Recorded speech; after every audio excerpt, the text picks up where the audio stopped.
you're hollow on the inside. Now, I should probably be very clear here. I'm not saying you don't have emotions. I'm sure you're a great person. I don't know you, but I already like you. What I'm saying is that if we took out all the stuff, you would be just a series of empty spaces that we call body cavities. And to learn about these cavities, we are going to be using a premium feature called a study unit here at Kenhub. And now, we've gone ahead and left a link down the description below to a 100% free article on the basic anatomy and terminology. This is all foundational stuff that is going to be absolutely essential for you to truly understand and learn your anatomy. But let's go ahead and begin with the body cavities. So, as we look at this image here, in fact, I'm going to hit this magnifying glass. It's just going to make it a lot bigger. So, there are multiple cavities in the body, and there's also multiple ways that we can divide them up. So what I want to do is kind of just start looking actually at this side profile view.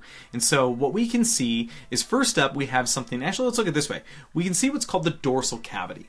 So if you remember, dorsal and ventral, these are going to be basically surface terms, more or less, right? Dorsal means the back, and then ventral actually means belly. So when we're talking about the dorsal cavity, there are two cavities that are included in this. Right, so we have the cranial cavity, which is going to be located right here. And this, I'm sure you can already guess what's going to be inside of your cranial cavity. This is where we find the brain, we find the brain stem, and then that is going to transition into what is known as the vertebral canal. So I can kind of scroll down here, and we can see the vertebral canal goes all the way down towards the end of the sacrum into the coccyx. This is going to be a hollow space that the spinal cord is going to be traveling in. So we can basically say that the dorsal cavity is where your central nervous system is going to be located. Again, that's comprised of the brain and then the spinal cord. But we also have what is called the ventral cavity. Again, ventral just meaning belly side. Now, I'm going to be a little more simple than what it's saying right here, just to make things a little more easy to understand, but we're going to dive into more depth in just a moment. So up here we have what is called the thoracic cavity, and inside of the thoracic cavity we're going to see some other cavities. Now we can actually see that a little bit better from this anterior view. So if we come over here, everything you're seeing here is the thoracic cavity. And there, as you can see, there is one here, there's another here, another here, and another here. So let's focus on these two on the side. These are what are called the pleural cavities. Again, we're going to see this in greater detail in just a moment. And then we can also see these upper and lower ones. This is what's known as the mediastinum. We can see there's a superior mediastinum and an inferior mediastinum. Again, you're probably like, what is going on here? These are just all these cavities. Here's the thing. Before I even continue on with the abdominal cavity, I want you to understand, these are not just like arbitrary things. It's not like anatomists are just like, you know what, I'm going to pretend like there's just this space here, there's a space here. These have boundaries. These are created by things. Like, so for example, the rib cage is going to help create this. The sternum is going to help create a boundary. What separates, like if you look really closely between the thoracic cavity and what we're going to see is the abdominopelvic cavity, there's like, if you look really close, you're going to see this thin line. And it's like, well, who put that there, right? This is actually the diaphragm. That's your breathing muscle that's going to help separate these. These are all self-contained and isolated cavities. Now, there is a little bit of arbitrary boundaries here and there, but that is very limited. Almost all of these are created by physical blocks on the anterior, posterior, and lateral sides, and it creates these pockets, these hollow spaces that we call cavities. And so let's look at this abdominopelvic cavity. So the abdominopelvic cavity, you can see it spelled right here. Well, this is a mixture of two different cavities, right? We have the abdominal cavity, which is massive, and then we have the pelvic cavity down here. Now, if we come down, we can also see it from this side. If we're looking here, we can see that the abdominal cavity can even be further separated into what is called the peritoneal cavity. So this is where we're going to find things like the intestines. We'll just leave it there for now. So we're going to find the intestines are going to be in the peritoneal cavity. But then down below, we can also see the pelvic cavity, and we can see that up here as well. And that is where you're going to see things like these can actually be sex dependent. So I mean, yes, you're going to find the bladder, but you could also find part of the uterus. You could find the prostate.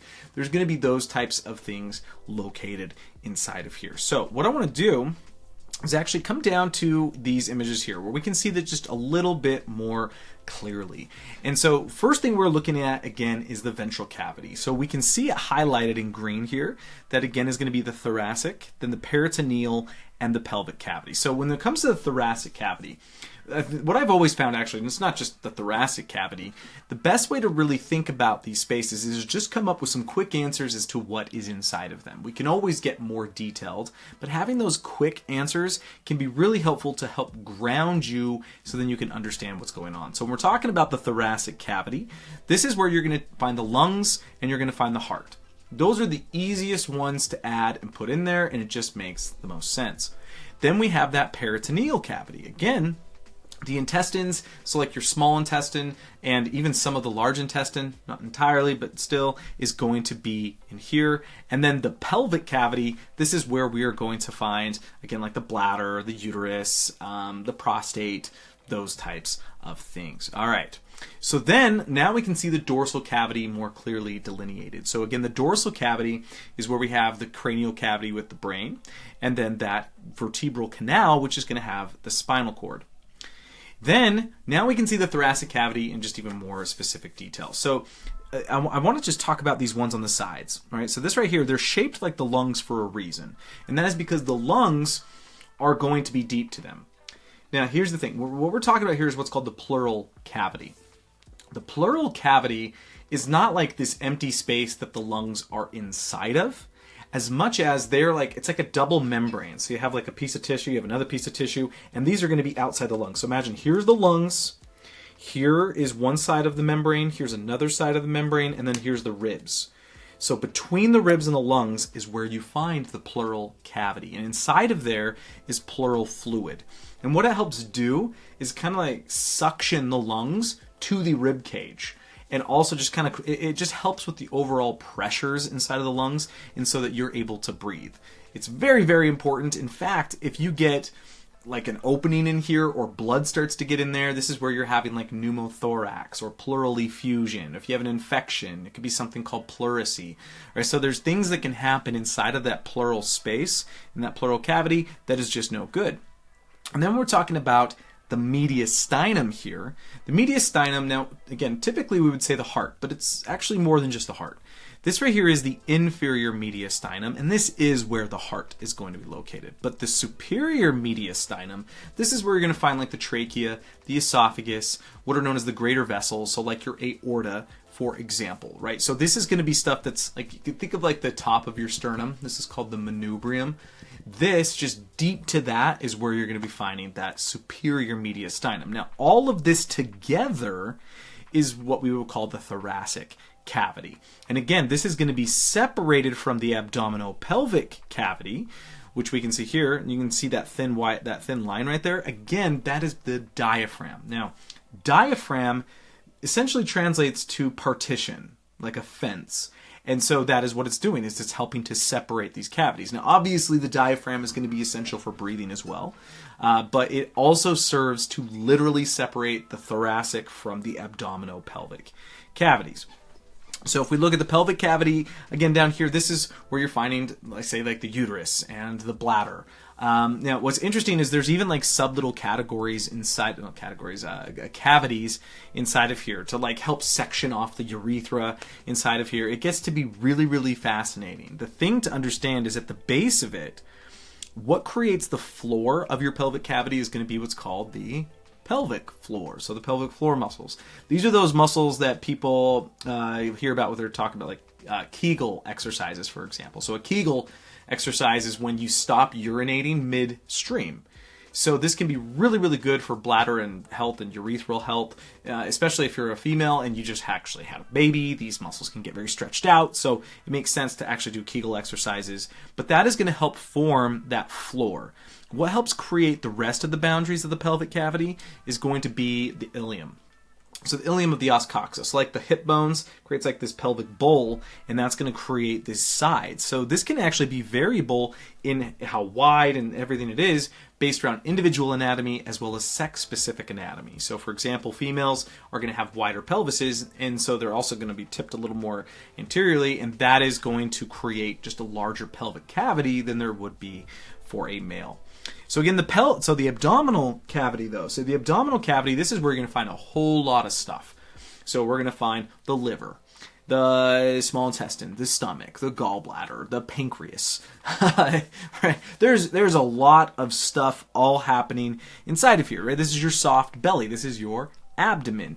And so it does go up toward the ribs. If you look closely, you can see the ribs are coming in here. So it's not like it's just below the ribs. It does get nestled a little bit above, like into and inside. But most of it is going to be just the soft, fleshy part that we would call the abdomen. And again, we can see the superior mediastinum from this view as well. So again, this is where that trachea and esophagus are going to be, as well as the greater vessels. Here we can see the inferior mediastinum. So the inferior mediastinum, this is a lateral view, mind you. The inferior mediastinum is where we would see the heart.